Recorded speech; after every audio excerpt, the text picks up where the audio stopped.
Olá pessoal, tudo bem? Vamos então dando continuidade às nossas aulas aí acerca do mundo mágico do direito sucessório. Lembrando que hoje nós iniciaremos o título 2 do direito sucessório. Em outras palavras, no bloco passado terminamos o título 1, onde ventilamos 7 tópicos. Falamos das disposições em gerais, falamos da herança e sua administração, pontuamos por demais herança jacente e herança vacante, trouxemos os legitimados, aceitação e renúncia, excluídos da sucessão e derradeiramente ação de petição de herança. A partir de agora, então, título 2 da sucessão legítima. Notem que esse título, pelo menos, é aquele que traz a maior incidência dentro dos certames aí de OAB e até mesmo de concursos públicos, porque se trata de uma matéria bastante intrincada, né? Ou seja, com bastante especificidade, muitas particularidades. Então, obviamente, os indagadores, né, obviamente aqueles que realizam essas provas, eles muitas vezes inserem essas questões dentro de legítima, dentro dessas respectivas provas. Bem, dito isso, quero começar então a falar com vocês da sucessão legítima.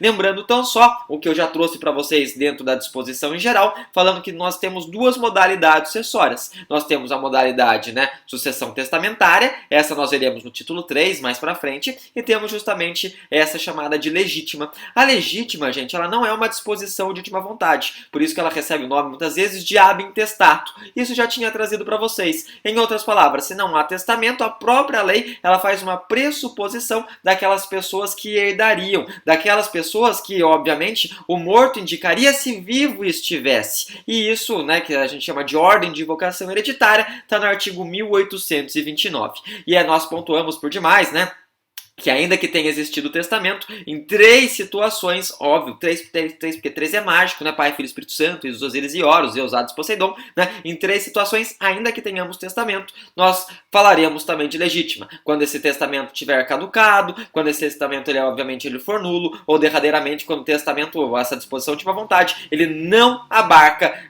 determinados bens, né? E esses bens, obviamente, que não estão no testamento, eles vão ser trazidos e talhados dentro de legítima. Isso foi só para dar um remind, né? Ou seja, foi só para rememorar a matéria e agora quero começar com vocês despacito esse assunto. Primeiro tópico dentro de sucessão legítima. O que você quer falar? Quero trazer uma introdução de ordem histórica, né? Para a gente compreender a matéria. Então, introdução histórica. Primeira coisa que eu quero falar com vocês aqui. Gente, vocês lembram que também dentro da disposição em geral, eu disse para vocês o seguinte, eu falei assim, gente, né, notem que a lei que valerá para o direito sucessório é a lei do momento da morte, é a lei do momento que a criatura conhece o Criador, vai ver a grama nascer por baixo e veste o paletó de madeira. Vocês lembram disso? E tá lá no código, né, no momento de aberta a sucessão. Show! Daí eu falei assim, se morreu em 2003, aplicamos o código de 2002. Se morreu em 98, aplicamos o código de 1916.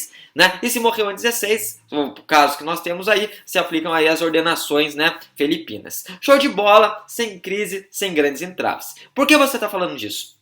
Pelo seguinte, a depender do momento que a pessoa faleceu, a depender do momento então que ela morreu, nós teremos que trabalhar com ordem de invocações hereditárias distintas. E aí que está a importância do histórico. Então, se a pessoa morreu em 98, a gente tem uma sucessão desde 1998, a gente vai ter que observar o Código 16, o que ele trazia como legítima. E se nós falarmos de alguém que morreu depois de 2002, observaremos o nosso novo que já tem maioridade, novo Código Civil, né? Beleza, beleza. Bem, vamos lá então. Como que era a ordem de invocação hereditária no Código 16? Gente, no Código 16, a ordem era uma ordem de invocação hereditária simples. Isso é o que está pelo menos na doutrina. E era simples mesmo. Por que era simples? Porque nós tínhamos 4 pessoas. Era tão somente descendente, primeiro lugar. Então, se a pessoa tinha filho, ia para os filhos. Beleza. Não tinha filho, ascendente. Ia para os pais, sem crise, né? Avós, sem entraves, bisavós, tataravós, né? Show de bola. Se não tinha nem descendente nem ascendente, ia para os cônjuges. Tudo bem?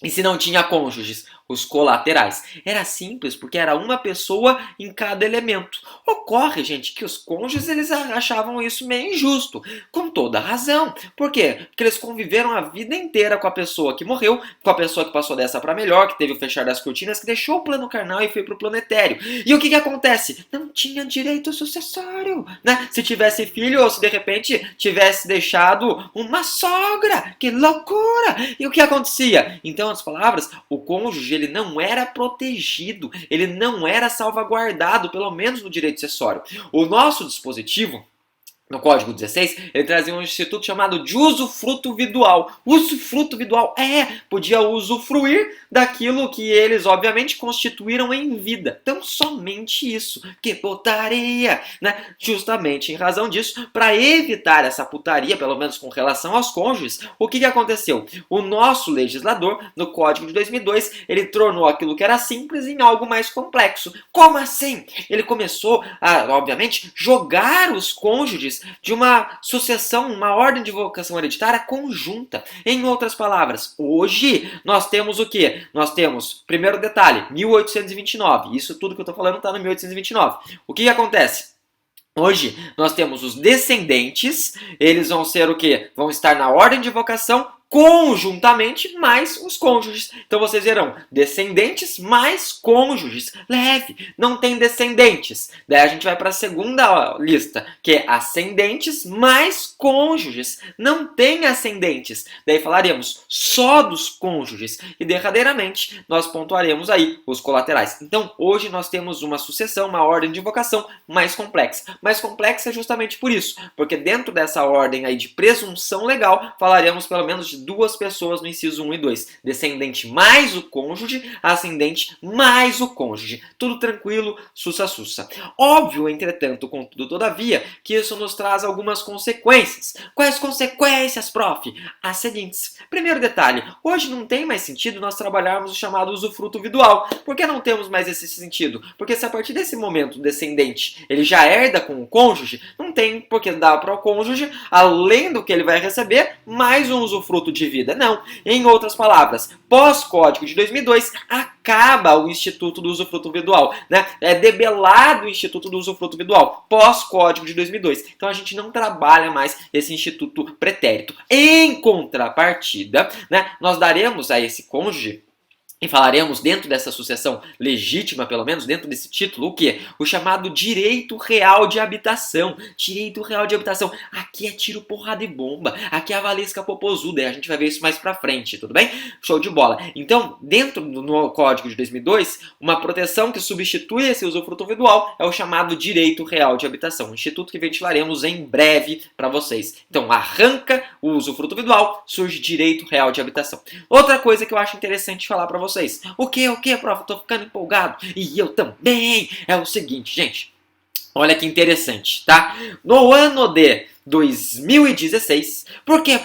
Porque o nosso código ele trazia, ainda em 2002, distinções acerca tanto de cônjuge e distinções acerca de convivente. Quais são essas distinções? Cônjuge eram aquelas pessoas que eram casadas, que realizaram aquele ato jurídico solene, né? Ou seja, manifestaram perante uma autoridade competente a vontade de constituir, né, uma comunhão plena de vida. Que lindo, prof! Até arrepia, né? Show de bola. Ocorre, entretanto, que convivente é um estado de fato. É a chamada união estável, não é? E daí o que acontecia? Quando a gente falava do direito sucessório, nós trazíamos essas distinções. A gente falava do direito sucessório para os cônjuges, no Código de 2002 ainda, e do direito sucessório para os conviventes. Eram institutos diferentes. Sério, prof? Sério. Só que o que se observou? Gente, quando a gente estuda o Instituto da Pluralidade Familiar, que tem o seu berço tanto na Constituição quanto por demais no Código Civil de 2002, nós vemos que existem diversas formas, diversos arranjos familiares com base no amor. Inclusive a nossa Constituição, a nossa Bíblia Política, a nossa Magna Carta, no seu artigo 226, parágrafo 1º e 2º, né, 3º e 4º, ela traz três formas de família. Porque é mágico, né? É Pai, Filho e Espírito Santo, é fato típico Cristo culpável, né? Tributo, imposto, taxa e contribuição, ou seja, loucura, é 3. E daí? Eles trouxeram 3 formas de família. Quais são essas formas de família? Falaram família casamentária, oriunda do casamento, família o quê? Convivencial, em outras palavras. Aí, a terceira monoparental, né? Mas qual que é o detalhe? Ou seja, eles colocaram na nossa Bíblia política a família convivencial em pé de igualdade com aquela família oriunda do casamento. Então, para que trazer aí distinções com direito sucessório? Para que, na verdade, retirar algumas benesses que os cônjuges tinham e os companheiros não tinham? Também era sacanagem, só de sacanagem na fuleiragemzinha. Então, o que acontece? No ano de 2016, o STF, valorando essa situação, ele virou assim, sacanagem, putaria. Então, o que a gente vai fazer? Vamos equiparar aos cônjuges, né, todos os direitos aí relacionados aos conviventes. Em outras palavras, hoje os companheiros têm os mesmos direitos dos cônjuges. Hoje, então, em outras palavras, os companheiros, eles vão ter os mesmos direitos dos cônjuges. Em outras palavras, quando eu for fazer a interpretação atual, de acordo com o STF, e na leitura do artigo 1829, eu vou ler assim, descendente mais cônjuge companheiro, apesar de só estar escrito cônjuge. Eu vou ler ascendente mais cônjuge e companheiro, né? Eu vou ler no inciso terceiro, cônjuge e companheiro. Em outras palavras, toda vez que tiver escrito cônjuge, leremos cônjuge e companheiro. Por quê? Porque o STF, então,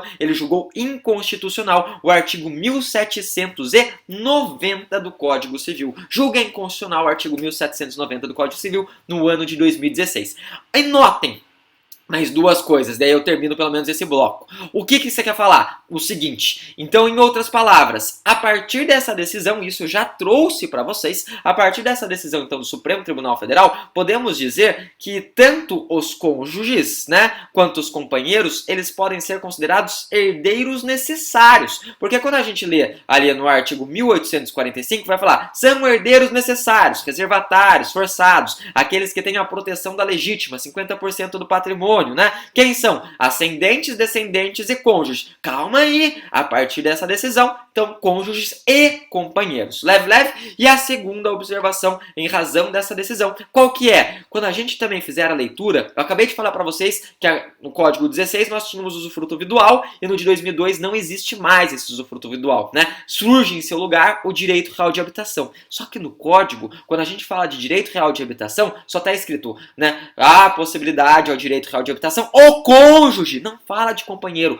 Ocorre que a partir dessa decisão do STF, a gente pode entender que o companheiro também terá esse direito real de habitação. E aí é que está a casa da mãe Joana, conforme nós veremos adiante. Então deixo desde já para vocês, até porque já deram quase 12, 13 minutos aí, um forte abraço, excelentes estudos, né? E nos vemos, espero aí, em breve. Até mais, gente. Tchau, tchau.